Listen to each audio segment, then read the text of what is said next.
Do you want to play a game?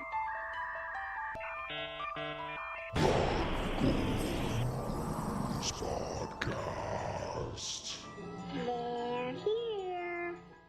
Welcome to Blood, Gore, and Ghouls podcast. I'm your host, Ian Van Ghoul. As we do each week, we'll be talking about horror movies, news, fun facts, and anything else horror-related that you'd like to hear about. Be sure to follow us on Instagram at Blood, Gore, and Ghouls _podcast and send us an email at bloodgoreandgoalspodcast@gmail.com. We have a very special guest this week. He's one of my best friends in the world, a video game and pop culture enthusiast, and a fellow horror movie fanatic. Please welcome TomotoV3, What's or up, everybody? as we call him, Matt, to the show. That was quite the introduction. Yeah, right?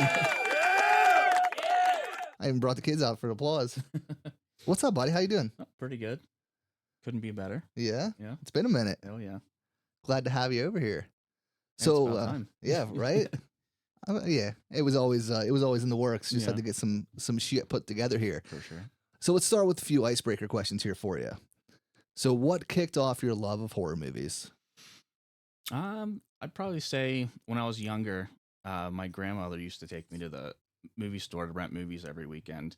And they just had like a really huge selection of old horror VHS tapes. And just every weekend I'd go down and rent some new ones. And I just fell in love. Hell yeah. Yeah. That's a good start. Mm. So who's your favorite horror character, That's a really hard question. right? I would probably have to go with Ghostface. It's one of my number one favorite franchises in horror, and there's always something about Ghostface that I really liked. Fair enough. Can't disagree there. Yeah. So what elements does a movie need to have for it to be a great horror film for you? Well, obviously the number one thing would be a good story, but also I'm really big into the effects. Practical effects I've always thought were better than CGI. But as long as the effects are good and it's got a good story, I'm pretty much sold. Hell yeah. Yeah. I can agree with that as well. So if you could meet one horror legend, living or dead or undead, who would it be? Probably John Carpenter. That's a good one. Yeah. He'd be one of the easier ones because he is still alive. He But, is, yeah. He just seems really cool. I like not just the movies that I like, but I like the music that he makes. And heard he's a really big gamer, so it'd be kind of cool to talk to him about video games and stuff like that as well. Oh, hell yeah. But, Yeah, he's still got some time, so yeah, I missed hopefully, him at the last con that he was at in Pittsburgh, so hopefully he comes back again and I get another True. chance. yeah, for sure. And our final icebreaker question, what's your favorite decade of horror? 80s Yes. by a long shot, Absolutely. of course. Absolutely. So some horror news from this past week. So Ice Nine Kills released a new song and music video titled Meet and Greet. As most of their songs do, they reference horror movies and characters, and this one's no different. This time they're referencing the Silence of the Lambs with both the song and the music video. And we're actually going to go see them in December, and they're in my top 5, probably top 3 favorite bands. They're the only one that I haven't seen live yet, so I'm very stoked for that. So did you get a chance to check out their new song? Not yet. I saw they released a new song, but I haven't got a chance to listen to it yet. Sure It's good. I like it overall. I'm not a huge fan of the verses, Mhm. but the chorus is like sampling another song, but I can't think of what it is. But yeah, it's really good. And the video, it's literally the whole Silence of the Lambs movie. Yeah, I was about to say, I'm sure they released a video along with it. And it's probably awesome. Yeah, the video really makes it. But yeah, definitely have to check that out. For sure. And we'll definitely report back in December after we get to see them live, Oh, for yeah. sure. So Winnie the Pooh, Blood and Honey 2 will be released sometime next year. Now, according to the director, this one is bigger and better in every way. So the budget is over 10 times what the first was, and there's upwards of 30 kills in this one. Now, as I said before, I really enjoyed the first one. It's not a good movie per se, but it was a lot of fun. It gave me exactly what I was expecting. Low budget, terrible acting, ridiculous characters, and tons of blood and gore. So I'm very excited to check this sequel out. The first movie is currently streaming on Peacock, so go check it out if you haven't seen it yet. Have you had a chance to check this out yet? No. Oh, it's good. It's I a haven't good time. decided whether I want to watch it yet or not. I would say yes, for sure. I mean, as I've said before, I'm a huge fan of like mashups, and especially in my artwork, I've for years I've taken like cartoons and kind of things that aren't horror properties and turned them into bloody, gory messes. Yeah. So I was all about Winnie the Pooh as a horror character, and yeah, it didn't disappoint me. So definitely check that out. Definitely sold me now. There we go. Some Steel City Con news. So Skeet Ulrich has finally confirmed his attendance in Steel City Con. So we have a full Screamcast reunion set. There's still no group photo schedule or pricing announced yet, so I'm still up in the air as to what autographs or pictures I'll get. The only one missing now is Roger Jackson, and honestly, I'd probably get a picture with him over anyone in the cast, just because he is the voice of Ghostface. He's the only one that's been in every single movie, and you know, he's just iconic at this point. But if he does not make it to the con, if I can't get a full cast picture, I'll probably go with Skeet and Matthew Lillard for sure. Just keep it OG with the killers. Yeah. What are you thinking? I'm definitely going to be getting a photo with Lillard as well. I mean, he's great in Scream, but also I love him in a lot of the other films that he's been in. I've been waiting for Skeet to be announced. I just kind of felt like it. He was the only big one besides like Courtney Cox that's missing. My wife's a big fan of Skeet Ulrich, so we might end up getting a picture with him too. There you go. Yeah, I think wasn't she Courtney Cox announced, or is she not announced? I haven't heard anything about her yet. I'll have to look that one up. Like I know Campbell has been announced, but I didn't hear anything about Courtney. Yeah, I'll have to check it out. Regardless, though, if not, then she's the last missing piece. Yeah. But regardless, I am hoping that Roger Jackson's announced because that would be awesome. So, of course, next week is Halloween week, and I'll be celebrating my 2-year stream anniversary on Twitch. So I'll be streaming some games, maybe some music, and recording a few extra podcast episodes, which will lead up to a special Halloween episode with Mrs. Ghoul on Halloween night. So stay tuned for that. Be sure to follow on Twitch at Ian Van Gogh. So, before we get into our main topic of the night, I came across this article, and it's the scariest horror movies according to science, and that's current up to 2023. So I thought we would go over the top 10 of that list and see if we agree or disagree and how we feel about it. So let's pull this up here. So number 10. Well, actually, before we get into it, I'll read this little article quick. So, fear is subjective, of course. What we find terrifying is personal to me, to my lived experiences, to childhood core memories that chilled me to my core and inflicted a legacy of terror through my life. The same will apply to your life. However, what actually is the scariest film ever made, according to science? Every year, the Science of Scare Project publishes the top 20 English language horror films by scare factor, according to a test where they fit a panel of 250 people to heart monitors, testing their resting heart rate, their heart rate BPM, their heart rate variance, which is the time between beats, and their sharpest heart rate spike. Then they get an overall scare score. So what are the scariest horror films according to science for 2023? Well, like I said, we're going to do the top 10 of this list. So number 10 is Talk to Me. So you just watched this recently as well. I watched it last night. Oh, there you go. Yep. Last night. Yep. And we're going to have another episode with you at the end of the year where we go over our top movies of 2023. So I don't want to get too much into this one, but just from a scare factor, do you think it should be top 10? So I will say I liked it, but I don't think I would agree with that. There's a couple parts that were creepy, but nothing about it really scared me. Same. Yeah, this one felt too much like other movies to be scary.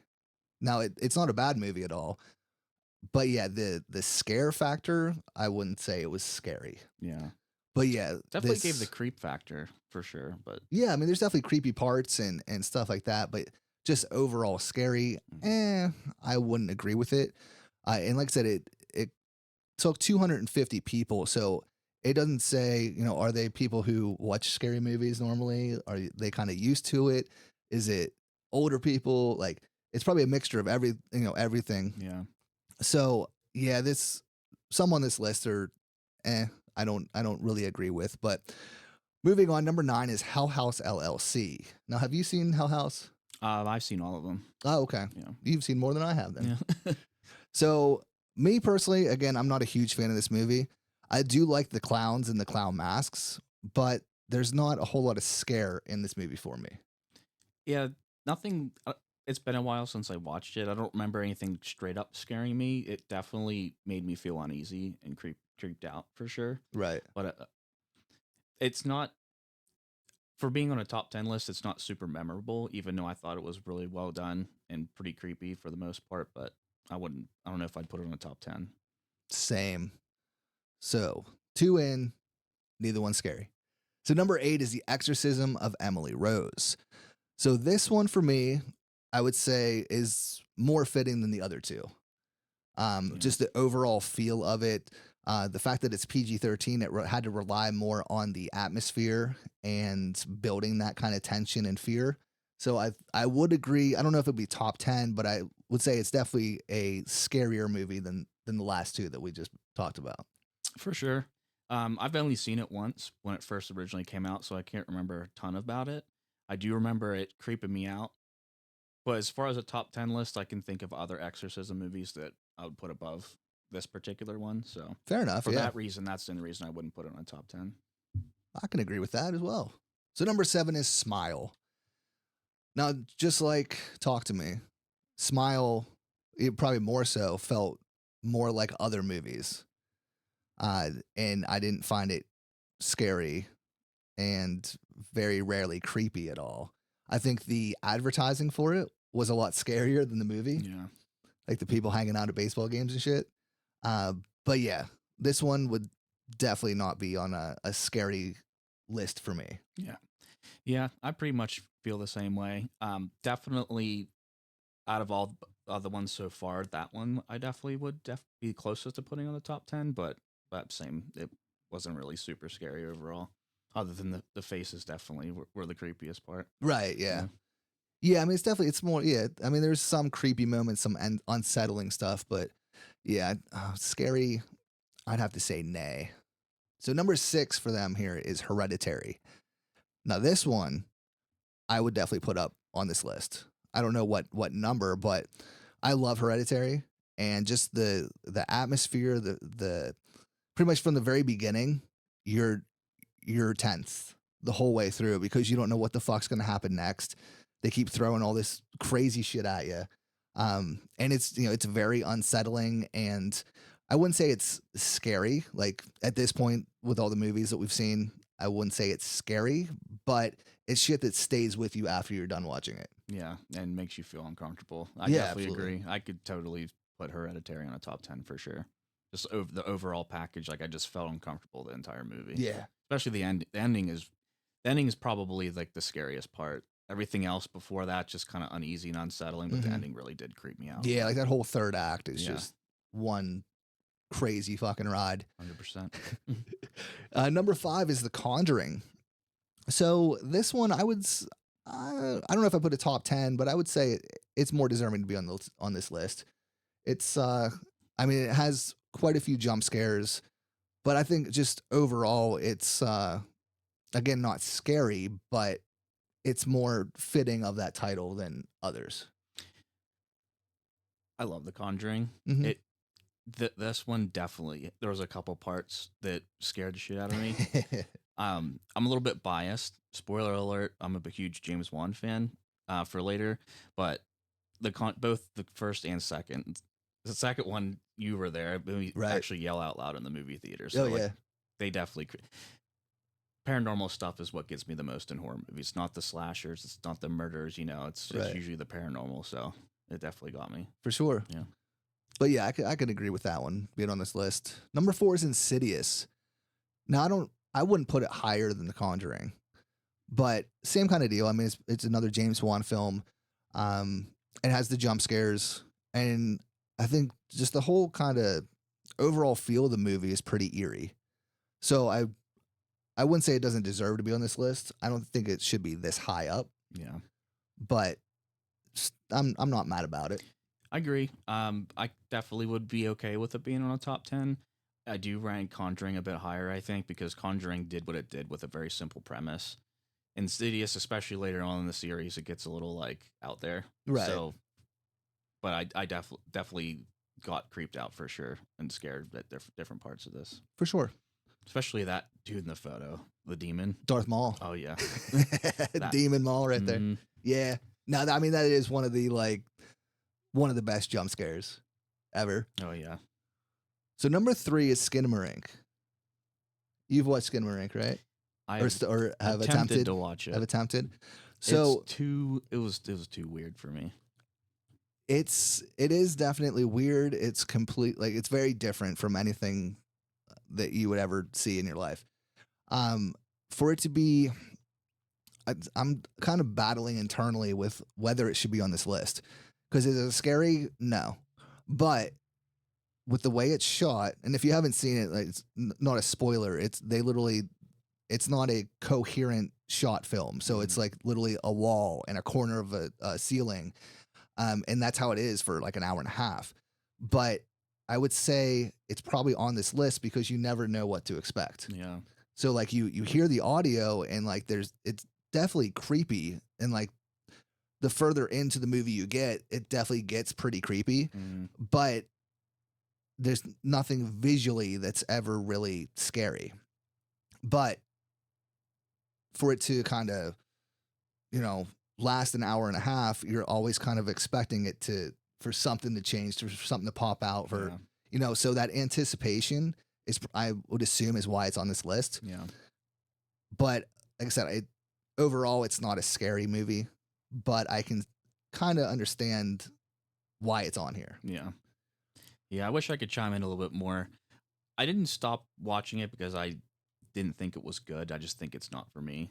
It feels more of like an experiment to me than a movie. So yeah, 100%. I can't really say whether one way or another whether it should be on it or not, unfortunately. Yeah, like I can't defend it, because I completely like people who couldn't watch it. I completely understand.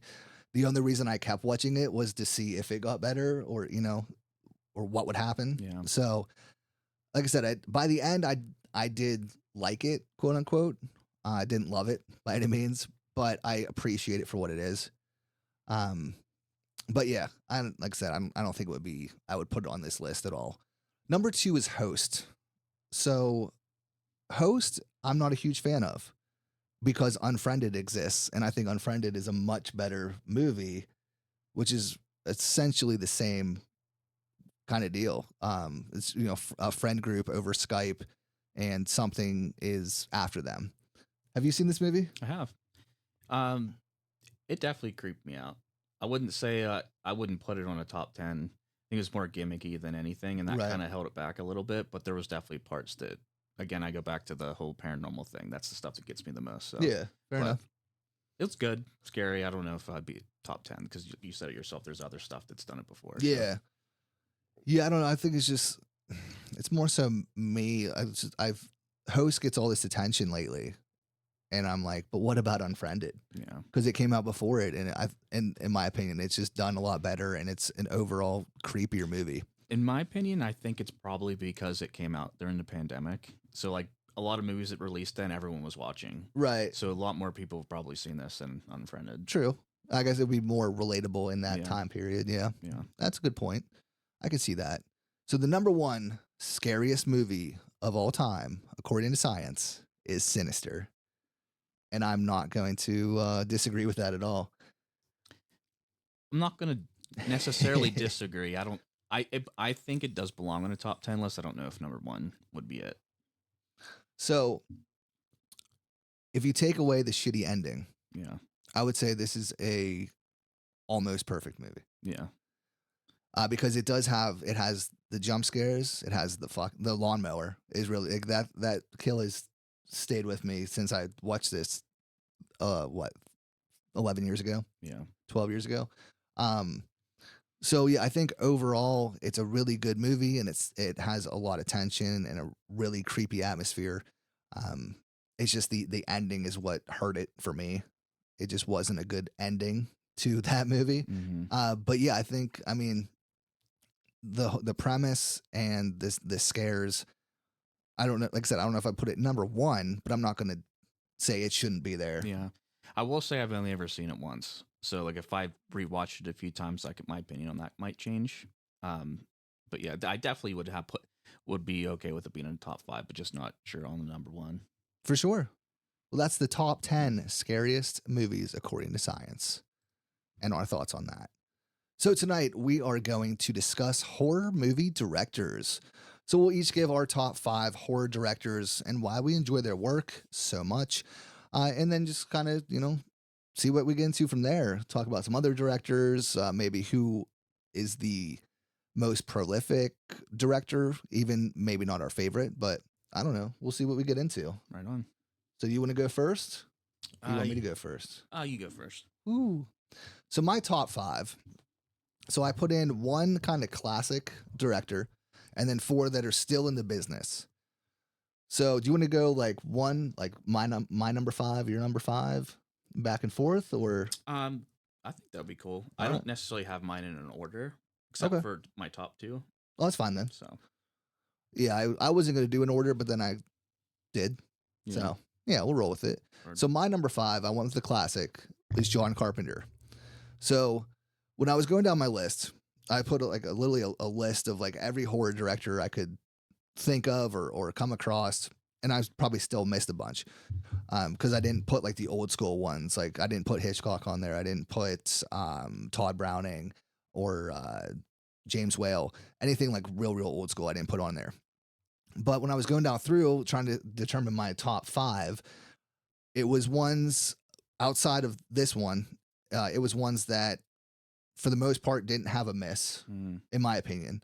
That I loved their entire catalog of work, and that I just enjoy it, even if it's not the best movie. It's they add a little something that makes it theirs. That's kind of what I did. I picked have a big career, have a lot of good things and stuff like that. So Right. I definitely agree with you there. Hell yeah. About thought process.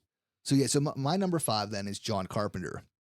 So Halloween is like pretty much my favorite horror movie of all time, as well as The Thing. So the fact that he did both of those, and also They Live and In the Mouth of Madness, and then his kind of career went a little downhill from there. But he gave us so many just gems in the 80s and kind of early to mid 90s. And like you said earlier, he composes the music. So it's not just the movie, it's his musical talent as well that just keeps it all together. And he's done things outside of horror as well, but nothing has kind of he didn't do enough to like make him just a non-horror director, if that makes sense. So yeah, my number 5 is John Carpenter. I don't really have much else to say about it. He's a legend. Yeah, I think he's definitely. I see why you went with him for 5, because he's definitely like more of like he's a very niche direct. Like he has a lot of good stuff that maybe isn't for the mass, Right? But like the Escape from L.A., New York movies, and all that stuff. Big Trouble in Little China, like they're all fantastic films. But I guess we are going with horror directors, right? This, Yeah. But, yeah. Yeah. As I was going through with the research and shit, we kind of a whole other episode of horror directors that did things outside of horror. Yeah. Because that would be fun too. But yeah, for this part, it was just, or for this episode, it was just strictly horror. But yeah, we can get back into that another time for sure. So what's your number 5? So looking here, I think I may have subconsciously put them in order. Oh, look at that. My number 5 though, I'm swapping out last minute. I'm gonna go with Mike Flanagan. Okay. Simply just because he's really crushing it in the past few years. Like everything he releases is like either like a 7 or better, in my opinion. He's definitely the current master of horror I think. And just watching Fall of House of Usher, he's recently in my mind, and I really love that show. Yes. But like he's not just doing movies, he's doing TV shows. Like he worked his way up to where he's at now by doing like Oculus, Hush, Before I Wake, Ouija, or Origin of Evil. Is that the second one? Yeah, that's the prequel. Okay. Yep. But yeah, and like Doctor Sleep's amazing. Like right. Doctor Sleep it's one of those rare occasions where I think the movie is just as good as the book. Hmm. It may be better in other ways, but yeah, I definitely have to give them number For 5 sure. spot just because of all that. I'd give more input, but that'd be a spoiler. Yeah, But okay, yeah, enough. absolutely. So my number 4 is James Wan. So this dude's been killing it since 2004. So to debut with a movie like Saw, which the franchise aside, just Saw is probably one of my favorites. Um, Outside of the acting, that's really the only downfall of that movie. Like super simple premise, twists and turns for days, amazing soundtrack. Um, so yeah, to start off with that and then lead up with Dead Silence, which is not the best movie, but for just a creepy doll, Yeah, like fuck yeah. And then to go from there into like franchise world and start with Insidious and then Conjuring and branch out into franchises. And then his last one was Malignant, which a lot of people are kind of on the fence about, but I loved it. me too. I thought it was great. It was very different. For sure, yeah. Not meaning to cut you off, but Yeah. it might make it easier. He's also my number 4. Oh, So look we at could that. just kind of elaborate on it. We can together. just talk. Yeah, yeah. What a twist. But yeah, I mean, I don't really have much else to say. I've been a huge fan of James Wan. His work outside of horror, not so much, but in the horror world, absolutely. Yeah, he's right there next to Mike Flanagan. Like, I guess I could kind of say it's like a toss up between the both of them. Who's like the current master of horror, for Right. stuff. But like, you got to put James Wan on the list. Just you were mentioning it with the franchises. Not only did he like blow up with one franchise or two or three, we got Saw, Insidious, and Conjuring. All Absolutely. of spawned many sequels, spin-offs, and everything like that. So like, you really other than like the older guys that we're most likely going to get into, like he's I don't know, I can't say much more about that, Yeah, but right. yeah, he's really crushing it. Yeah, out of what 7? 1, 2, 3, 4, 5. No, out of 6 movies I have listed of the horror movies that he's directed, half of them have turned into franchises. Yeah, Actually 5 because the Conjuring, Conjuring 2 are both in there. So Saw, Insidious, Conjuring. So only Dead Silence and Malignant are not franchises. So yeah, that's crazy. So my number 3 is Rob Zombie, which I'm probably gonna get a lot of hate for out there, but fuck it. Here we go. So Rob Zombie is, I love him as a director. I don't know what else to say. Like his movies aren't great per se, when it comes to, ranking movies, but there's just something about it. Like I think it's just his love for horror that I just relate to, and the fact that he just kind of does what he wants. Like it may not be the best movie, but he puts his heart and soul into it. mm-hmm. So like House of Thousand Corpses, the first time I watched it, I was not a fan. Yeah, It took me a little while, but once I got there, I've watched it numerous times now. I love that movie. Devil's Rejects, one of my favorites of all time. definitely one of the most perfect horror movies. Right? Like it's just so good and it's so different. Like he didn't just stay in that same kind of not rut, but like same mind space as House of Thousand Corpses. He went completely different route. And I just respect the hell out of that.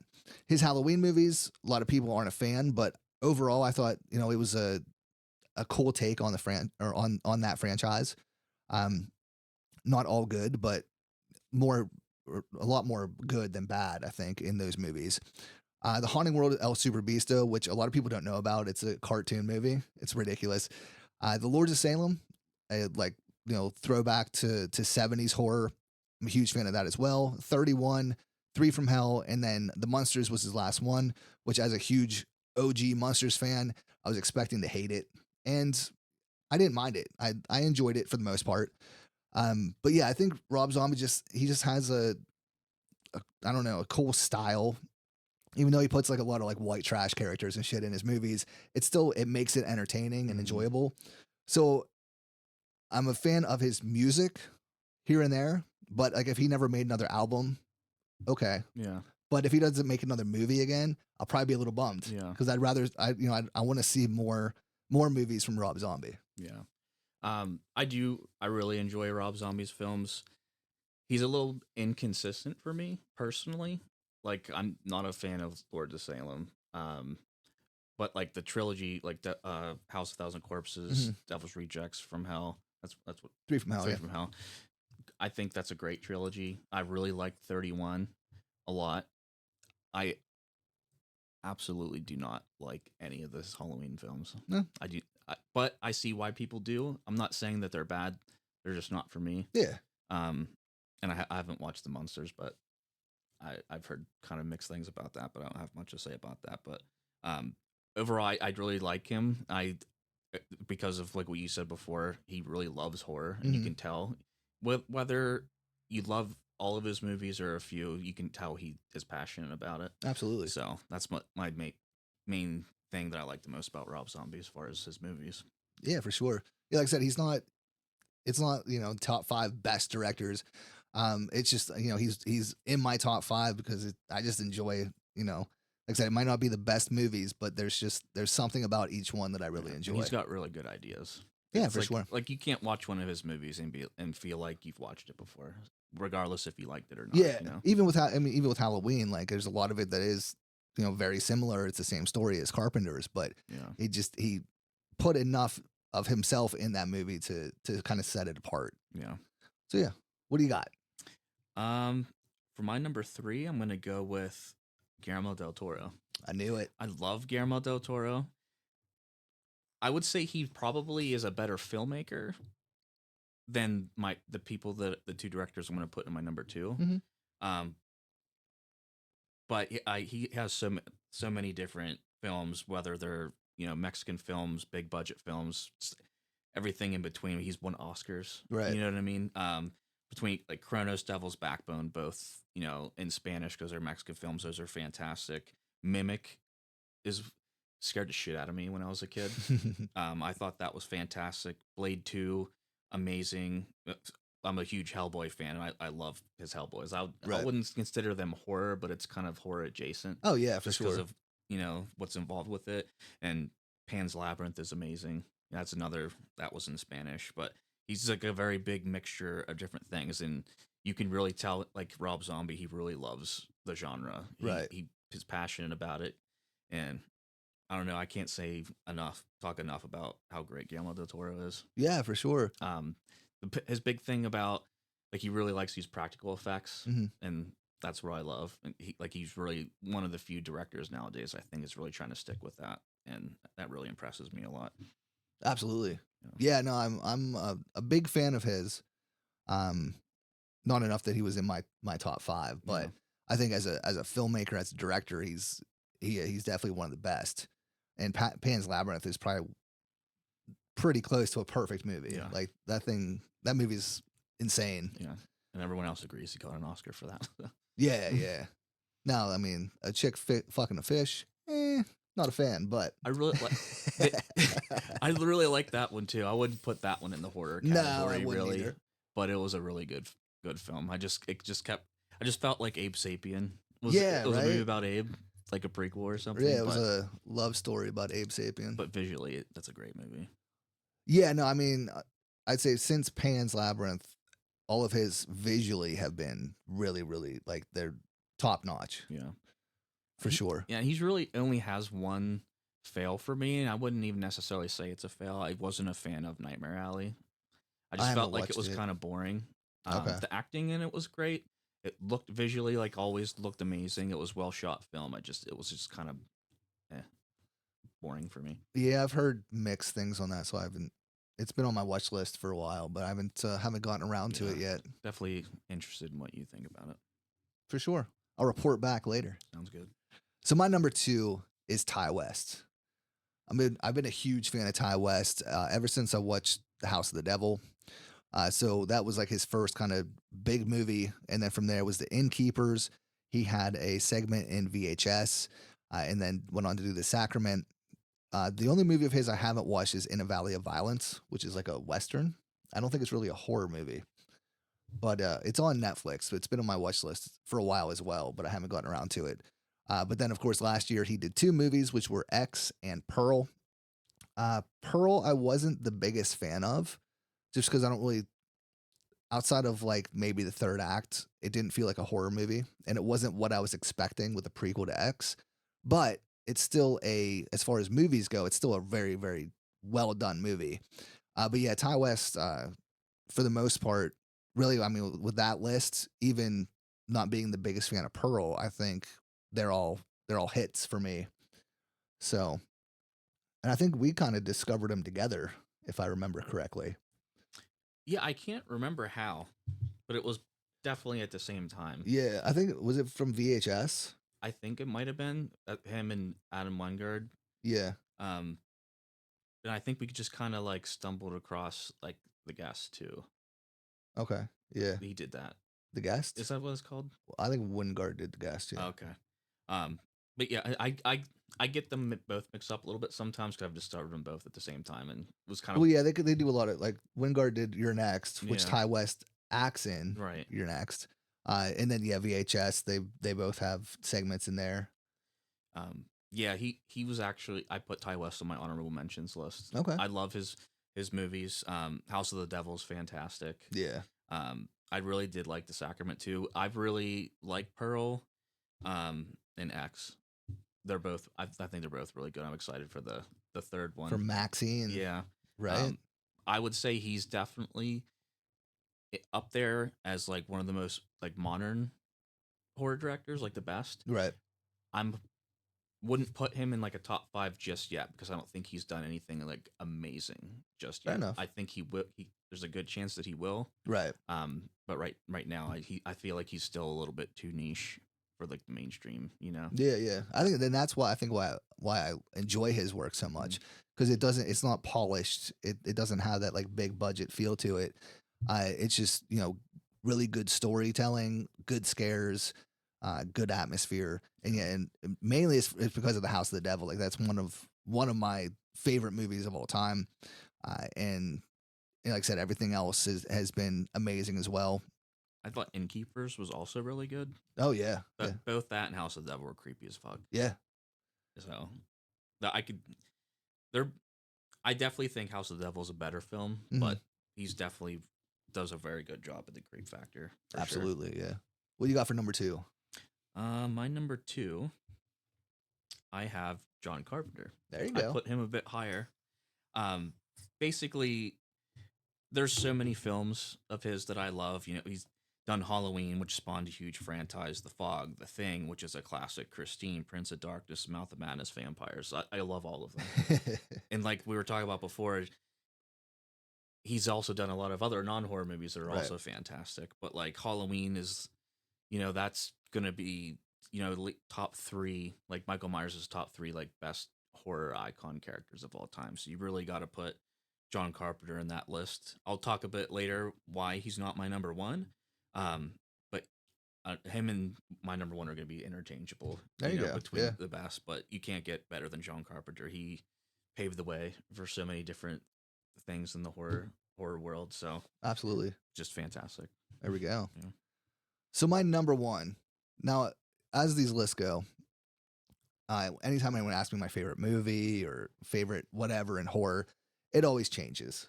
Like my top 5 list of movies changes all the time. So it's no different with directors. So they're very interchangeable. But so Ty West was my number 1. Mm-hmm. But currently, right now, it's Mike Flanagan. Okay. So I went with him for my number 1 because literally he hasn't missed at all. So like you said, as far as like his work, Oculus, amazing. Hush, I wasn't the biggest fan of the first time I watched, but on rewatch, I really enjoyed it. Before Awake, I haven't watched that one. That's the Me only one either. I haven't seen. I put that on the list, like on the things that he's done, but I haven't actually seen it. I Yeah. don't think. I think that's on Netflix as well, though. So that's again on my watch list. Ouija: Origin of Evil. So he literally took the first movie, which is pretty much dog water, and then made a prequel, and it's fucking amazing. I've never seen it because I did not like the original. Oh, you movie. gotta watch his is so good. But yeah, once I started falling down my Mike Flanagan rabbit hole and I found out that he did that, I haven't gotten around to it yet. But I I couldn't find it to watch it. That's why I haven't seen it yet. Yeah, I'll have to I'm pretty look again. sure it's on. I think it's Netflix. Okay. Unless they took it off recently, but it was. I'm pretty sure on there. It was on some streaming service, but I want to say Netflix. But yeah, Gerald's Game, fucking amazing. Then Haunting of Hill House, fucking amazing. Mm-hmm. Doctor Sleep, like you said.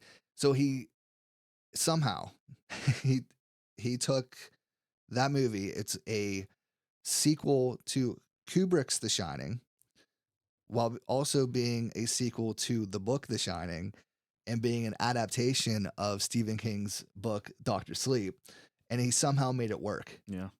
Like anyone else, there's no way. Yeah, and he got praise from Stephen King himself. Yeah. Who's known to not like the Shining film, Oh, absolutely, but yeah. has gone on record to say that he really likes Doctor Sleep. Yeah, So, like it blew my mind. Like it's not like a 10 out of 10 movie for me, but it's a very good movie, and just the way that they kind of put it all together so that it all made sense, and it flowed, you know, no matter how you look at it. If you're looking at it as a sequel to Kubrick's movie, or you're looking at it as an adaptation of Stephen King's novel, it just worked. So yeah, fantastic job there. Haunting of Bly Manor, Midnight Mass, Midnight Club. I haven't watched that either. I forgot about that. it's good. I would definitely rank it lower than most of his. Not that doesn't mean that it's bad though. Right, I right. He's fired on all cylinders so many times just because something's low on the list. Yeah, You know what I mean? It's Yeah. still amazing. Yeah, it's you can't have gold each time. It's a little more family friendly ish. Right, I think that's what he was going for though. right. Something like a lot of people can view. Yeah, it's really good though. You have to watch it. For sure, And yeah. a lot of people and a lot of the actors in Fall of House of Usher were from that too. Yeah, I saw that. Yeah, I mean he does use a lot of the same cast in all of his works. But yeah, and then most recently the Fall of the House of Usher, which last week I said I was like halfway through. I did finish it, and it was probably my favorite of his work. I really, really enjoyed it. I thought it was done really well. The story was fantastic. It's bloody, it's gory. There's, you know, debauchery all over the place. It was a really fun time. So my number one currently is Mike Flanagan. So what do you got for number one? My number one, and I'm honestly a little hurt that you don't have it on your top 5. Wes Craven. Ah, It's hard right at this moment today. Wes Craven is my number one, but he's so easily interchangeable with John Carpenter. But it's for the same reasons. Huge back catalog of amazing films. He's created in the top 3 like best killers in Mhm. horror of all time. So it's either the top 3 out Nightmare on Elm Street with Freddy Krueger, Ghostface with Scream, and then Michael with Halloween. Wes Craven's done 2 of those top True. 3. Yeah. So that's why I kind of got to edge him out. People Under the Stairs is great. Cursed is a little bit like I really love that movie. Yeah. I don't think a lot of people would put that in like a top list or anything, but I don't know, just overall, and then you got Last House on the Left, even the original one, Mhm. creepy. It makes you feel gross and uncomfortable. Hills Have Eyes is a classic, but yeah, just because he's created 2 of the 3, in my opinion, greatest horror icons out there, I got to give number 1 to him. Fair enough. Yeah. And I'm biased because Scream and Nightmare on Elm Street are my 2 favorite horror franchises of all That makes time, so. sense. Yeah, when I was going through trying to like pick out a 80s director, or someone for my list. I mean, it was always going to be Carpenter. I'm not gonna lie to you, but like I was looking through like their catalogs of movies, and Wes Craven for me, like I respect the hell out of him, and I think he was a great filmmaker. But in my opinion, there's a lot more duds than gold for me. Yeah. So like, I mean, like I said, like Carpenter, he has some duds as well. Yeah. But he has. But I will agree, Carpenter has many more like gems. yeah, for sure. But I mean, it's the same thing. Like Halloween's one of my favorites, so I get why you would choose Wes Craven, because Scream and Nightmare on Elm Street. But really, when it comes down to Craven, I love those movies, but those are about the only movies of his I love. Yeah. Like I'm not a Huge fan of the original Last House on the Left. Mhm. The Hills Have Eyes, I think, is trash. Um, and then Deadly like Friend. people, You got Deadly Friend, Shocker. Shocker. I love Shocker as a kid. Yeah. I haven't watched it lately though. But yeah, I'm just on it. Like People in the Stairs, I enjoy, but I Mhm. don't think it's a good movie. Yeah. I think the reason I like him the most is basically his films. A lot of, well, not all of them, but a lot of them feel very self-aware, and Mhm. I like that directing style. I like things that are a little bit self-aware because there's a whole lot of horror movies that are taking themselves too serious and they're already bad. So Right. it's like a bad combination. But like you can really make something go a lot further if you're a little bit self-aware in it. I think. Absolutely, yeah. Yeah, no, I mean it's a solid choice, and it's yours, so Yeah. I can't But debate that. I mean, next week it could be John Carpenter. It could but- be, yeah. So it's hard. You can argue back and forth between the two. Yeah, and I mean it's when it's that's the fun thing of horror movies and movies and lists. Like it's very much it's opinionated. Yeah. Like they're so we can sit here and say these are the top 5 best directors, but that's just to us. Yeah. You know, anyone listening out there could be like all 5 of those are fucking terrible, and you guys don't know anything, you know, about what you're talking about. Right. And they're probably right.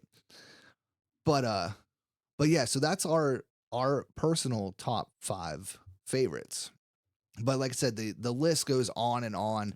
Like there's just so many. Which yeah, like the first couple here I have on my list are Wes Craven and Guillermo del Toro. David Cronenberg, which he's done Videodrome, Scanners, The Fly. Like he's done a lot of really fucked up horror movies. He was one of the ones I had to kick off my top list to make to dwindle it down to 5. His movies are great. I haven't seen all of them. I've seen it plenty though. It's him being batshit nuts. Like Mhm. his imagination is insane. He just doing whatever. You can tell that he was just given free reign to do whatever, even Mhm. if it's weird or doesn't make sense. It's always enjoyable to watch one of his movies. Oh yeah, yeah, and it very seldom makes sense. Yeah. His non-horror stuff makes more sense, I think. Yeah. But yeah, the horror, like it's a glimpse inside his brain is fucking terrifying.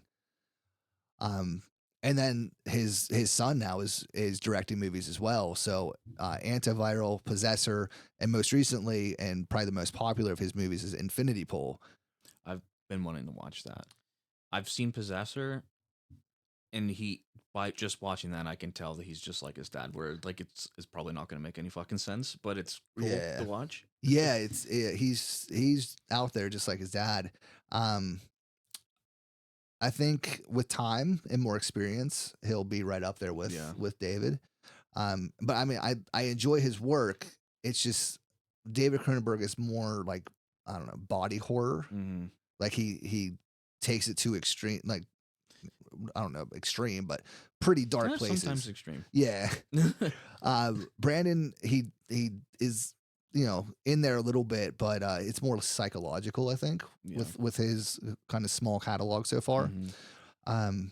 But yeah, I'm excited to see more of Brandon's work for sure. So this next one, if I had a top 10 list, number 6 would have been George A. Romero, because I have mad love for Romero. He's a local. I couldn't put him in the top 5, but yeah, like Night of the Living Dead, Dawn of the Dead, Day of the Dead, 3 amazing movies that are very, very close to my heart. So it does hurt a bit. I couldn't include him, but you know, He was the one I took off last minute for Mike Flanagan.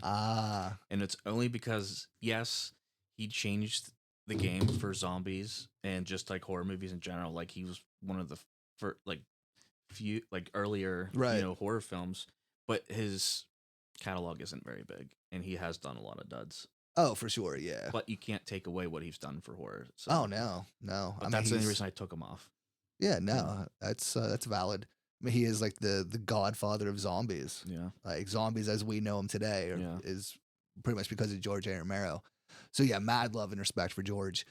Don Mancini, which I didn't look it up, but I don't know if he's done anything outside of Child's Play. But Child's Play is fantastic. so I had to put him on the list. Gonna look it up? I keep talking. I'm gonna look something up. I don't know what to talk about now. Child's Play. I actually see here. Do. Yeah, that was one that like I put this list together and He then didn't I'm like, direct it. Tom Holland did. Which he directed some of them, didn't he? Or is he just not supposed to be on this list at all? I don't know. I didn't really dig too far, but only reason I'm bringing it up, Mm-hmm. and I'm not trying to step on your toes. Oh, step but on I him, that's just fine. happened to come across it and it surprised the shit out of me because I thought Mancini directed Child's Play. He wrote it. I know that. Yeah, I think he's written all of them. But yeah, you're right. I didn't. I forgot that he did not direct that. So, like I said, I don't always know what I'm talking about. Let's see. Okay, so he directed Seed of Chucky, Curse of Chucky, Cult of Chucky, and 2 episodes of the TV series. Yeah. But I believe he did write all of them. I think, but I could be wrong on that too. Oh, it's definitely his baby. He's like heavily involved in the shit series that's going on right now. Oh, for sure, and yeah. everything. But so yeah, he has directed them. He created Chucky. So I'm gonna put him on this list. But yeah, he hasn't directed anything outside of that. Yeah. But still, I mean, Chucky's classic. We love Chucky here. So, Oh yeah. and another one that kind of hurt to not include in my list because it is my favorite franchise currently of all time is Sam Raimi. Yep. Who of course directed the Evil Dead trilogy, The Gift, and Drag Me to Hell, and countless other things. Spider-Man's. Yeah, he would have been in my top 10. He was one of the other ones that I had to dwindle off. It's just his horror films that he has done are amazing. Mhm. Evil Dead franchise is in my top 5. Yeah. But he has kind of stepped away from horror after a bit. Oh, for sure, yeah. So that was the only reason I took him out of the top 5. Another valid reason. Let's see, Tobe Hooper. So another iconic director, of course, the director of Texas Chainsaw Massacre. He directed the Salem's Lot miniseries, The Funhouse, Poltergeist, Texas Chainsaw Massacre 2, countless others, but those were the kind of big name, probably best of his work. So I don't know if I put him in a top 10, but he's definitely up there for me, for sure. Yeah, he'd probably be in maybe like a top 15 or top 20 for sure. Absolutely. I actually watched the original Texas Chainsaw Massacre for the first time, like a month or 2 ago. Yeah. It does not seem like it holds up very well. No. But it's kind of like the same deal with some of the others. Him just creating that Texas Chainsaw Massacre, like he was one of the founding fathers of slashers. Oh yeah. I mean, you can't take that away, no matter how well that holds up. I love the franchise as a whole. So the later ones I have seen in the remakes, some of the remakes, definitely love those. But Poltergeist is fantastic. That one's a good one. Yeah, that holds up, I think. I wasn't the biggest fan of it the last time I watched it, but it is. I mean, it's a classic, just like Texas Chainsaw. Yeah. And I always have this love hate for Texas Chainsaw, like the OG, because I always heard about it, like being this super fucked up movie, and like its reputation, like you hear about that more than the movie. So I didn't watch it until after I watched the remake. So I saw the remake in theaters, was amazed by it. Jessica Biel one. Yeah. And then so I saw it after the DVD at that time and picked it up and watched it, and it was not what I was picturing. Now I do have mad love and respect for it, but as a movie, it's definitely not one of my favorites at all. But I love Leatherface. I love Gunnar Hansen as Leatherface. So if I had to choose one of the movies for whatever fucked up reason, like I would still go with that one. Yeah. I don't think the parts that don't hold up, I don't think are Tobe Hooper's fault. My main problem with that movie is the acting, which you can't pick and choose when you're, starting off. Right. You know what I mean? Right. The whole family is creepy. I really like the people that played the family, the actors. They did a good job. It was just the teens. It was really taking me out of it. Yeah. Yeah. And I think I brought that up in my review for it too. Like, yeah, I I like Sally as a character, Hmm. as a final girl. But yeah, there's no one in that group of kids that I cared about. Like I wanted to see them be ended Yeah. because yeah, they were annoying as fuck. Yeah, I've never watched a movie where like the dude, I can't remember his name, but the one in the wheelchair. Franklin. I've never rooted for someone's death in a film just pure because I didn't want to hear him talking anymore. Right? Yeah, that's what I said last week with Julie when we were talking about Friday the 13th, that everyone gives shit to Shelley. Mm. But I would take Shelley over Franklin any Yeah. day. Oh yeah. Yeah, Franklin sucks. Yeah, he's the worst, and probably any horror franchise of all time. Right? I'll give him that title. It's just the way he acts. Not the actor, but the character, the way he acts is This might be a hot brutal. take as well, but The Hitchhiker was a close second. Yeah. To Franklin. I liked him more in the second one when he was a corpse. Yeah, Yeah, Nubbins. he went. I think his acting went a little bit overboard, but not as bad as Yes. Franklin. Yeah. I mean, the acting in general. I think that's why I like Leatherface so much, because he does, like, his acting is probably the best out of all of them, because he doesn't speak, Yeah, so he just has to act with Just, his motions. grunting and Yeah. that was creepy. And just that mask, just his appearance is just so iconic. It worked so well.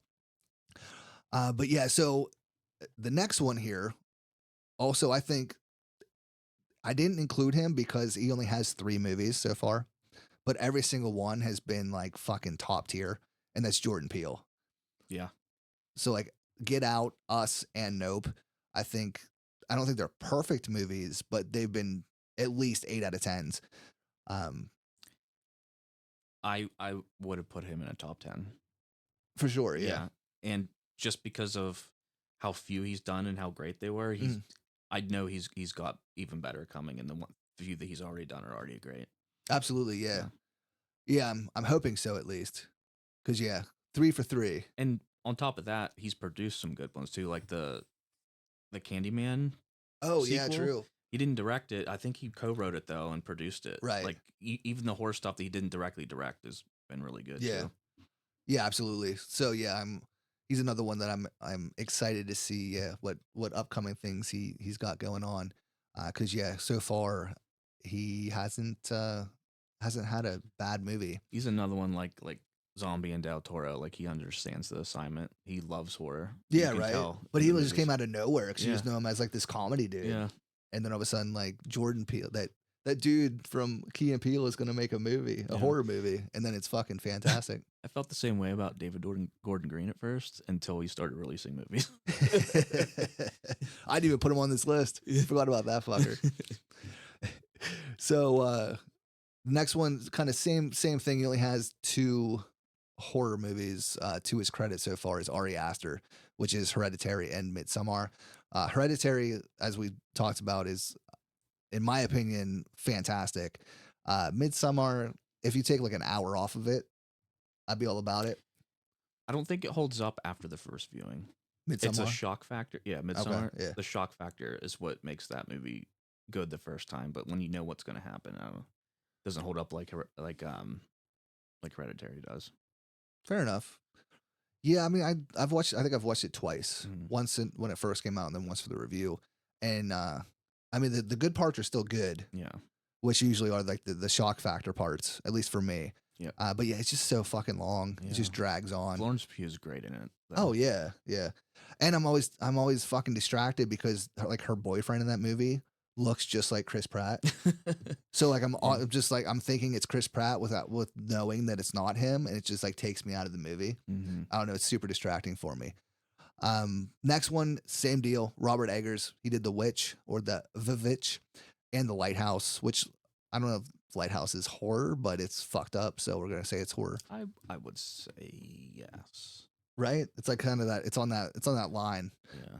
But yeah, I like his movies. I think he has a cool vision of what a horror movie is, or his interpretation of one. Mm-hmm. So I do enjoy his movies, but he doesn't have a big enough catalog yet to. He's definitely more on the psychological side for sure. Mhm. Because in both those movies, you really don't really know whether that shit's actually happening or not, where it's just in their heads. Oh, absolutely, yeah. And that's what I like about it. Yeah. Yeah, especially The Lighthouse. Like that one fucks with you. Yeah, for sure. I like The Lighthouse more than The Witch. but they're both really good for sure. So another one that would be in my top 10 probably. Yep. And if I was thinking about this, if we ever do one on horror authors, he's definitely going to be like top 3, and that's Clive Barker. Yep. So Hellraiser,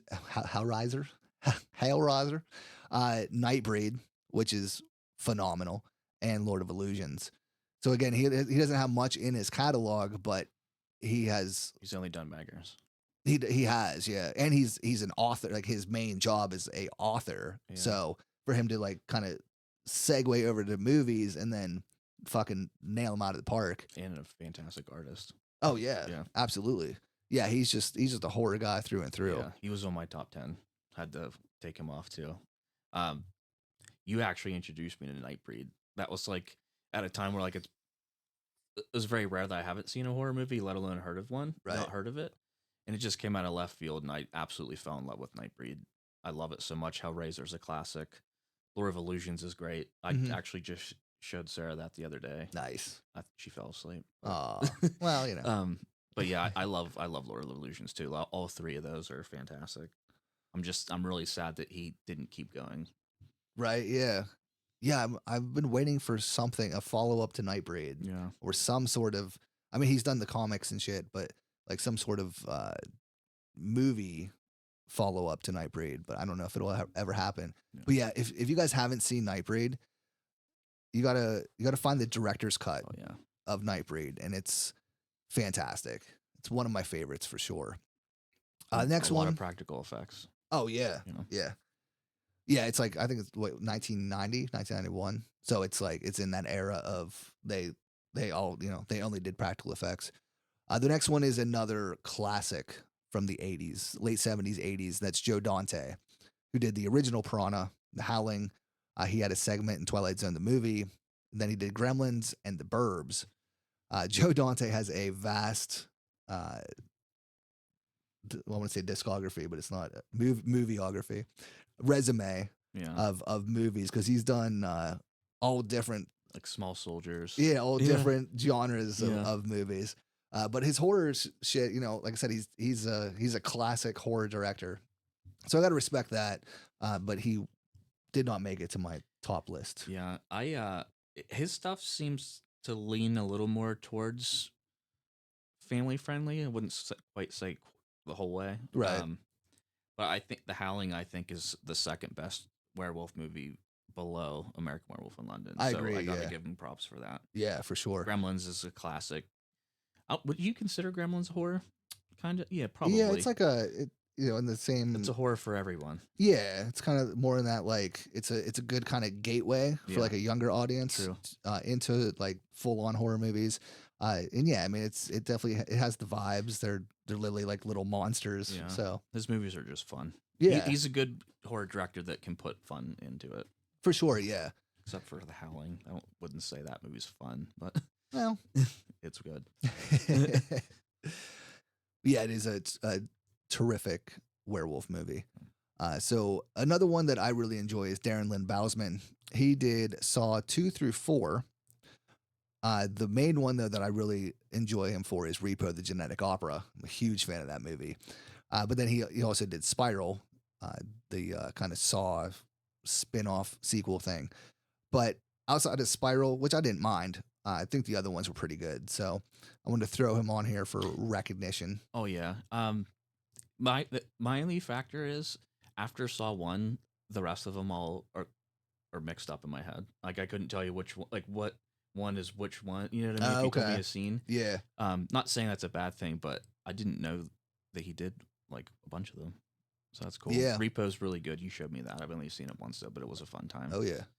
I think people were a little bit too hard on Spiral, but Chris Rock didn't make it easy to like it. That's why he got slapped. Yeah, I enjoyed Spiral. Like I didn't hate it. I like that they tried to do something different. For sure, yeah. Yeah, I respect it. Coming from the cop's angle was pretty cool. Right. Yeah, it could have been a lot worse. So yeah. But yeah, Saw 2 through 4, I mean, 2 and 3 is still Jigsaw. So he did the out of the sequels, in my opinion, he did the best ones for sure. Then next is Lee Cronin. who I think is kind of up and coming here. So obviously he did Evil Dead Rise is his big one, the most recent. Mhm. I think he did The Hole in the Ground, which I just watched recently, and I really enjoyed that too. So I think he's one to keep your eye on. Yeah, I haven't seen The Hole in the Ground. Evil Dead Rise is the only thing of his I'm familiar with, but I absolutely loved it. Oh yeah, I for felt like sure. he did a great job. He wasn't like trying to replicate Sam Raimi, but Mhm. it felt like it fit perfectly. Yeah. Like it had his own vibe to it, and it was that for a movie like that, it was also really fun to watch. It was Oh, fun, absolutely. Yeah. scary. It was fantastic. I think he's definitely going to be going places for sure. hmm Yeah, I enjoyed that he took the seriousness of 2013 and then the kind of not comedy, but the kind of little goofiness Yeah. of the original That's, trilogy. that's and what I kind of mean by the put it, fun, like fun. yeah, put it all together. Yeah, it was a good time. I really enjoyed that. Andy Machete, who did Mama, and of course It chapters 1 and 2. Not the biggest fan of Mama, but I think as a from a directing standpoint, I think it's fine. Yeah, I just have my qualms with it, it was but just it was a fine watch. yeah, Have some beers, get some pizza. It was fine watch. yeah, for sure. But it chapter 1 and 2, huge fan. Yeah. So yeah, he's another one I'm excited to see what he does in the future. Yeah, I completely forgot about him. With that being said, though, I love It Chapter 1 and 2, both of them. In a hot take, I think it's better than the original miniseries. Oh yeah, I've said that before. I've the only part of the miniseries that I enjoy is Tim Curry. Yeah. The rest I could leave. But yeah, I think chapters 1 and 2 are far superior to the miniseries. Oh yeah. Stuart Gordon. So he did Reanimator, From Beyond, Dolls. He did a lot of H.P. Lovecraft stories. So he's very much a you like him or you don't type of director. I enjoy his stuff for the most part, but yeah, it's very very 80s, very over the top, and I don't know. It could be a little triggering for people. I'll say. Yeah. I know of Stuart Gordon. Obviously, I'm familiar with Reanimator, From Beyond. Mhm. I've never actually seen them. I've seen clips, Right. scenes here and there. I know what he's about. And I love H.P. Lovecraft, which it's kind of weird that I haven't really dug deep into his biography, Right. but I really need to. Yeah. Yeah. Reanimator, from just a love of the 80s, Mm-hmm. I would say for sure. From Beyond is a little more out there. Yeah. Like it has like the same cat, not the same overall, but the Barbara Crampton and the dude that plays Herbert West. Can't remember his name, but same actors. But yeah, that one's a little crazier for sure. So another classic then is John Landis, who of course did American Werewolf in London, had a segment in the Twilight Zone, the movie. He directed Michael Jackson's Thriller. Yeah. And of course, he's done some episodes of Masters of Horror. Yeah, I wasn't sure if I was going to add him to the list because really he's only done, as far as movie he's only really done American Werewolf in London. But it's so good that you have to add his name, even though it's just one. But it's like one of my favorite horror movies ever. So For you sure, have to talk yeah. about him a little bit. Yeah, he does a lot. Like I said, like he has segments in different movies, Yeah. and of course, like he directed Thriller. Yeah, Like everyone knows Thriller. for sure. But yeah, and he's just when you have like a list of like the 80s, 70s, 80s classic horror directors, he's always on it. And it's for good reason. He's definitely a great overall director. Oh, He's for done sure, a yeah. lot of great films. Yeah. There's just not a whole lot of horror, but the one that Yeah, he absolutely, did yeah. is, I think, the best werewolf movie ever made. Yeah, yeah. And that's a good point that yeah, for like our horror directors doing other things, I think there's people who aren't as familiar with them will be very surprised with some of the movies that these guys have done. The next one then is Fede Alvarez. So he of course directed Evil Dead 2013, Don't Breathe, and he's also directing the upcoming Alien movie. Very looking forward. So to that. he's another one that would probably be on my top 10 list. I just couldn't put him in the top 5. But yeah, I'm a huge fan of Fede's. Yeah, he's up there with like Ty West and Wingard and Jordan Peele for me. Like he's up there, but not quite there yet. Right, He right. needs to do more. I love his Evil Dead. Mm-hmm. It's amazing. I think it's better than the original Evil Dead. No, it's my favorite by far. Yeah, it's a toss up between Evil Dead 2 and the Evil Dead reboot. It's canon. I don't 2013. care what Yeah, anyone says. yeah. But anyway, It's a sequel. they're just good for different reasons. It was very grounded and really creeped me the fuck out, grossed me out. It was amazing. I'm a really big fan of Don't Breathe. Not so much the second one, even though it's fine. Mhm. But the original Don't Breathe was really like tense and Yeah, for sure. for sure. Yeah. Well, he only directed the first one, so Yeah, okay. there you go. There we go. That doesn't. Do we have to talk about Yeah, the second I one? wasn't the biggest fan of Don't Breathe. I think we went to see it in theaters. Mhm. I wasn't the biggest fan when I watched it because I was expecting, like, I was on such a high from Evil Dead, so I was kind of expecting the same tone in Don't Breathe for some reason. So it threw me off. I wasn't the biggest fan, but then when I rewatched it, I really did enjoy it. Yeah. Yeah, it's a whole different feel from Evil Dead, obviously, but it's just as tense, and He's really good performances are great. He's really good at capturing tense moments. For Oh sure. yeah. And I'm really excited about the new Alien. Mhm. I was just seeing articles the other day about Ridley Scott was saying it's fucking amazing. Yeah, I just saw that I'm too, looking yeah. forward to that. Right. But he also made the Covenants and Prometheus. I don't know if I could. Oh, take Ridley his word Scott. for it. Yeah. Yeah. I don't know I if didn't could put take him his on word here for it either. anymore. Apparently. Yeah. I don't. Mm-mm. Ridley. I love 80s Ridley Scott and 90s, I guess, because Gladiator and shit like that. But Yeah. no. All joking aside, I don't mind Prometheus and Covenant. I don't think they're bad. They're just not on the same level. Yeah. I'm just gonna move on. Okay. Hot take, I guess. No, I enjoyed Prometheus when we first went to see it. Since though, I'm not a fan, and I absolutely hated Alien Covenant. Like I just don't understand how you create a whole world in Alien, and then you somehow completely fuck it up, and like you don't even stick to your own story Yeah. when you go to like give that backstory. So yeah, I wasn't a fan of My it. main problem is that story hasn't been wrapped up yet. Yeah, right, and it probably won't be. Had to change the original story, but also hasn't finished the changes. Right. Yeah, it was just a mess for me. Yeah. So yeah, we've mentioned him numerous times here. So Adam Wingard. So of course he's directed Your Next. He did segments in VHS, VHS 2. He did The Guest, and he did the Blair Witch sequel from 2016. So I think for his, I'm a fan of all of those.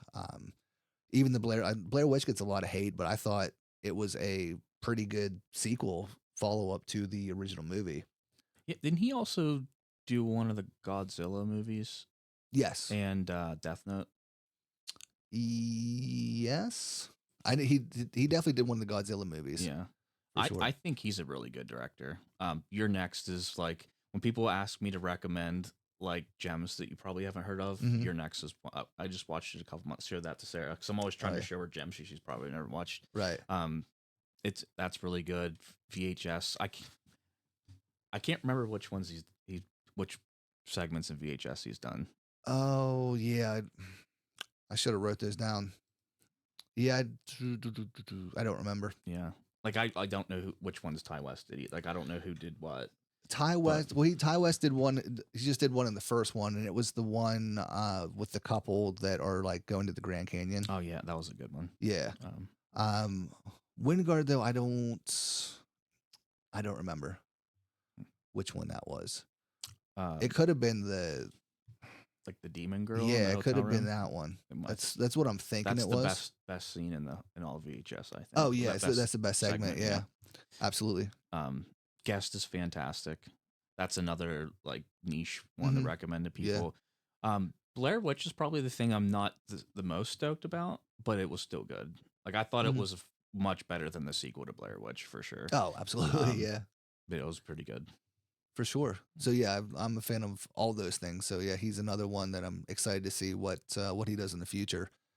Another big name, Eli Roth. Of course, he's done Cabin Fever, Hostel 1 and 2, The Green Inferno, Knock Knock, which I still haven't seen yet, and of course the upcoming Thanksgiving, which we're finally getting. Eli Roth is a hit or miss for me. I'm not the biggest fan of his, but his movies are enjoyable. They're just none of them really stand out to me. Yeah. He's also got the Borderlands movie coming. Oh, true. Yeah. I don't know what ever happened to that. I actually would put Eli Roth in my top 10. I keep saying that. I don't know if I've reached my 10 by now. It's up there. But I love Cabin Fever. I really enjoy The Hostels. Green Inferno's great. I haven't watched Knock Knock, but I don't know. Cabin Fever and Hostel are so much classics in my opinion. Mhm. Like he can have a miss. He's not. He's just. It's another one of the. He loves fucking horror. He loves it. Oh, he absolutely, Talks about yeah. it. You can tell in his movies. Yeah, he's definitely a huge fan of it, and I respect that. He's just one that's he's always just in the middle for me.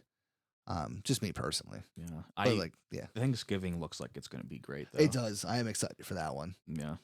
I've been excited for that ever since the trailer in Grindhouse. Oh yeah. 2007. I've been waiting a long time. Right?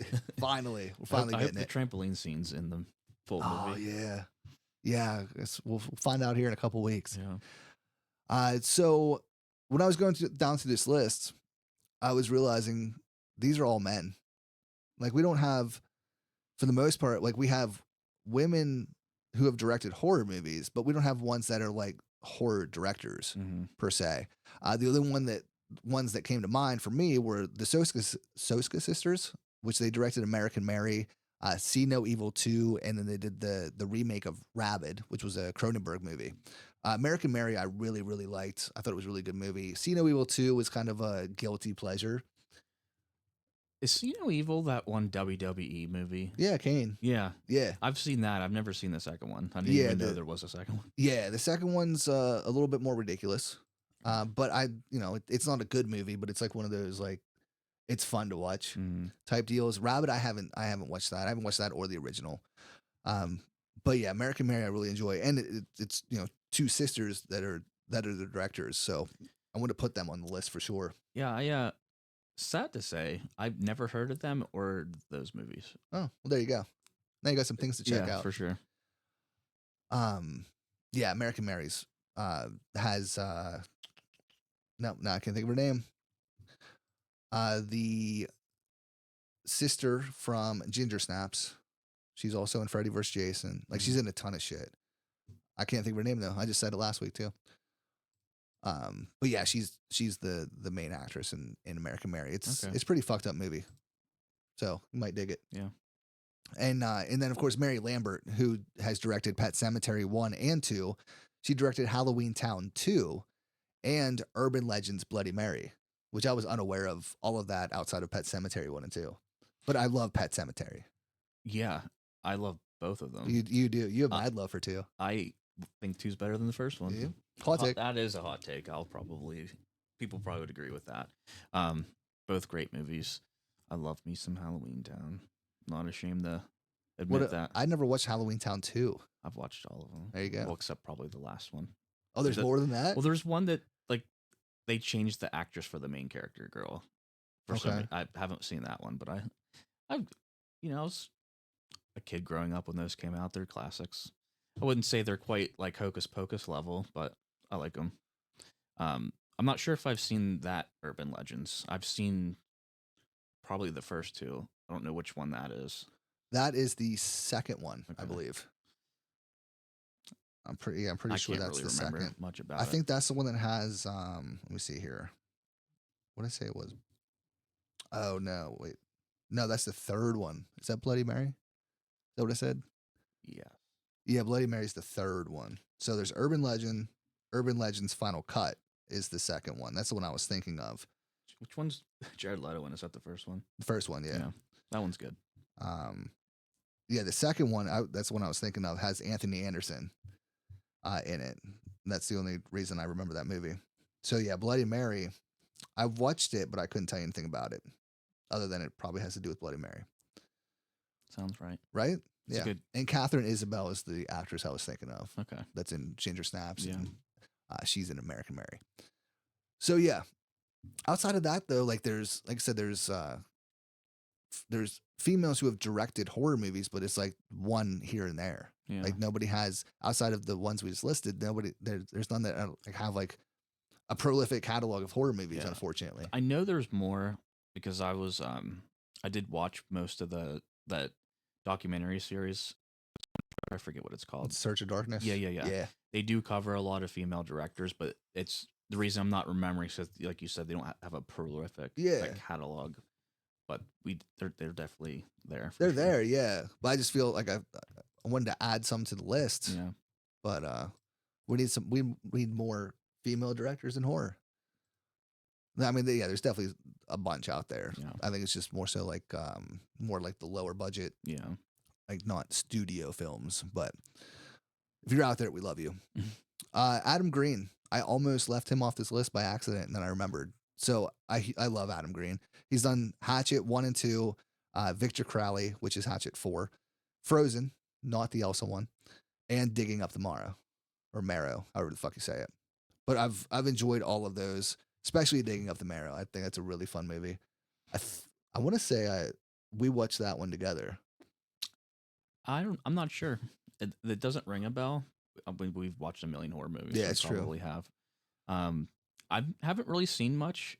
I've seen one of the Hatchet movies. I have no idea which one it is, but I have seen one of them. They're all fantastic in a terrible way. I did enjoy it, the one that I watched, but I don't really have too much to say about it. Yeah, it happens. Yeah. So the last one I have on this list then of honorable mentions is Scott Derrickson, who I just discovered that he directed Hellraiser Inferno. Really? Which is probably one of the worst ones. Yeah. The Exorcism of Emily Rose, which is fantastic. Sinister, which is fantastic. Deliver Us from Evil, which I really enjoy. Yeah. We saw that in theaters, I think. Yes. The Black Phone, fantastic. Oh, yeah. He did the segment in the last VHS 85, which I wasn't a fan of that movie. But you can't win them all. But yeah, I think he's another one that he does really good work overall, and I'm excited to see what he does in the future. Yeah, I know he's very vocal with movie studios. Smashing shit. Sorry about that. It's all good. I know he's gotten fucked a lot, especially like Doctor Strange. Oh, he spent a lot of time on that. I wish he was doing horror movies instead of that. Even though I like that movie, I just would prefer what he would do, because after that he did Black Phone, which is I think is a modern classic. Oh, absolutely. That's another. I think the film was better than the story, from the Joe Hill novel. But it's amazing. I didn't know he did VHS. I'd never finished 85. I don't think that was the last one that came out. Yeah, I started it and it was weird, and I never finished. Yeah, I wasn't. I had to go back and look at my scores for all of them, like outside of the first two, because I love those. But yeah, I think VHS 99 I actually enjoyed, even though I couldn't tell you anything about it. But yeah, the last one I was not a fan. It was boring to me. I was just like, I don't know. Visually, there's like blood and gore and shit, but it just didn't suck me in. Yeah, wasn't a fan. That's all I have though for my list. So you have any else? You did get most of them. I do have a few. I just want to shout out Alfred Hitchcock. There you go. Yeah. I'm not super knowledgeable in his work other than Psycho. So that's the only reason that he's not in like what I would consider a top. But I know a lot of people would put him in the top 5. Like I know that he's amazing. I just haven't watched a lot of his stuff. What else do I have here? Same with Dario Argento. I know that he's renowned. Right. I don't think I've ever seen anything by him, so I wanted to have him shouted out. Lee Winnell. Oh shit, yeah. How did I not put him on there? Yeah. Damn it. He's more known as a writer, but recently he's been doing stuff. Upgrade was fantastic. Yeah. I think he did Insidious 3. Yes. Which I thought was good. And his most recent thing, The Invisible Man, was amazing. That movie's fucking So he's definitely great. an up and comer. I want to see what more that he does. Got to shout out Mick Garris. Oh, he's a legend. Yep. Critters 2, Psycho 4, Sleepwalkers, The Stand, The Shining, Riding the Bullet, just a few. Yeah. He's definitely more of a miniseries director, anyway. Right. Yeah, he's fantastic. What else? One out of left field, Peter Jackson. Oh yes, you're right. People might not realize before Lord of the Rings he was a horror movie director. I've never seen Bad Taste. It looks weird. I think I like Dead Alive more than you do. Oh, absolutely. I just think it's fun. But I really liked Frighteners. That was one of my favorites. Growing. I was one of the ones I rented in VHS from that little movie store that my grandma used to take me to. Right. Let me see here. I'm just. This is one of those like Landis. I have to put it out there. Sean Cunningham, even though he's really like Friday the 13th is really the only great thing, but Jason. Yeah. My bad. Don't kill me. As he's wearing the Jason's shirt. a classic. You know what I mean? So you got to give him a shout out. Yeah, absolutely. Another one. This is another category like Landis. Stan Winston for Pumpkinhead. Oh, you're right. Yeah. Pumpkinhead's a classic. Pumpkin. And yeah, all the other ones we've already covered. Yeah, for sure. But I wanted to make sure that we talked about this. Yeah, I mean, I couldn't list them all. Yeah, there's yeah, probably I didn't even, a ton more wow. we forgot about. Oh yeah, definitely. There's so many. Yeah, like I said, Hitchcock is like one of the greats. But yeah, he has such a vast catalog, and I'm sure there's more horror than what I realize. But yeah, I mean, outside of like Psycho and The Birds, it's more so like suspense thriller, which I mean is like right there. But Yeah, yeah, I mean he was fantastic regardless. And yeah, I think a lot of people who know Peter Jackson from the Lord of the Rings don't realize that he made his super fucked up horror movies before very all that. vulgar. Like, yeah, yeah, they're out there, man, for sure. Tons of blood, tons of gore, and tons of ridiculousness. But yeah, that's all I got. Any final thoughts? no, Horror I directors? think we covered. This is a top list, so Yeah. I mean, we've probably covered the top ones that I can. I'd say. If we missed any, let us know. Send us an email. bloodgoreandgoalspodcast@gmail.com. But like I said, I'll have you back on here at the if not before, at the end of the year, and we will go over our personal favorites of 2023. Yeah. So we still have a couple to see. Yeah, that's gonna be a good one. I think I've caught up. I still need to see The Exorcist. Yeah, I haven't done that yet. I think I'm a little more positive on it than most critics are. Yeah, I'm just gonna try and keep an open mind, see what happens. Let's see, I still have to check out.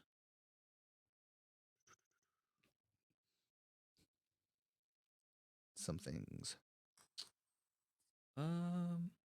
Pet Cemetery, Bloodlines, and then Totally Killer are like the only two things this year that I haven't seen yet. Watch Pet Cemetery first, so then you can watch the good movie Yeah. after that. Well, that's someone we can mention. That guy that did that also did where the girl dies and wakes up the next day. What's that? Oh, Happy Death Day. Yeah. I think that's the same director. It is, I believe. Yeah. Yeah, he did Happy Death Day 1 and 2. Is it the same director? And then I'm trying to think. the one with Vince Vaughn. Freaky. Yeah, he did that too. He did all that. I think. I'm pretty sure. Same guy. Yeah, let me double. Let's get our check facts straight here. Fact checker. Let's see. But yeah, I do enjoy that there's an app now I can keep track of all the shit I've watched. So if you guys are on Letterboxd, look me up, because that's like the one place that I don't have any kind of content, or not content, any kind of follower action. But I do put all my scores on there, and I've started writing small little reviews for the ones that I see in theaters. So I need to go check out The Exorcist. We still have Five Nights at Freddy's, which I think comes out, a couple weeks? A week? Something like that? I was wrong. The guy that he didn't direct Totally Killer. I think it was one of those like deals where they market it as the creator of whatever to get people to watch it. Oh, it's Blumhouse, isn't it? So it's from it's in the same studio. Yeah, so it's the studio that did all that. Happy Death Day did do those other ones, just not Totally Killer. Oh, okay. So my bad. It happens. That's their marketing plan got me. So it made me think. It happens. That's what it's there for, Yeah. to suck you in and then make you think something when it's not true. But hey, that's why we fact check shit. I'm also this one also popped into my head. Hmm. The guy that I don't know the name, but whoever directed Megan, I'm interested in seeing what they do next. Oh, Yeah, I don't know who that is off the top of my head. But yeah, I liked Megan. Yeah. It's a good time. So yeah, we'll get you back on here. And yeah, if I was thinking if you lived closer, since you live further away now, initially when I started this, you were the first one in mind to be like, Yeah. hey, let's do this. But that's a little bit of a trek Yeah. each week. But yeah, definitely get you back on at the end of the year. Like I said, if not before that, it'll get our thoughts on the best movies of 2023. Looking forward to that for sure. Absolutely. But Matt, appreciate you being here, man. It was a Glad good to- time. Thanks for having me. Absolutely, anytime. But yo, kids, that's gonna do it for another episode of Blood, Gore, and Ghouls. Be sure to follow on Instagram at Blood, Gore, and Ghouls _podcast, on Twitch at Ian Van Ghoul. Join the Ghoul Squad Discord, subscribe on YouTube, follow on TikTok at Ian.VanGhoul, and send us an email at bloodgoreandghoulspodcast@gmail.com. You want to shout out any links where the kids can find you? Anything? I'm not really doing anything to follow right now, but I do have Twitter, Matty Muffin, and my Instagram is Matty_Hill. I post photos, different things. There we go. So, but other than that, Cool. more in the future, hopefully. We'll get you out there. Yeah. But yeah, I'll post all the links in the show notes. But until next week, I've been your host, Ian Van Ghoul. Have a ghoulish week and stay safe out there. Take it easy, everyone. Make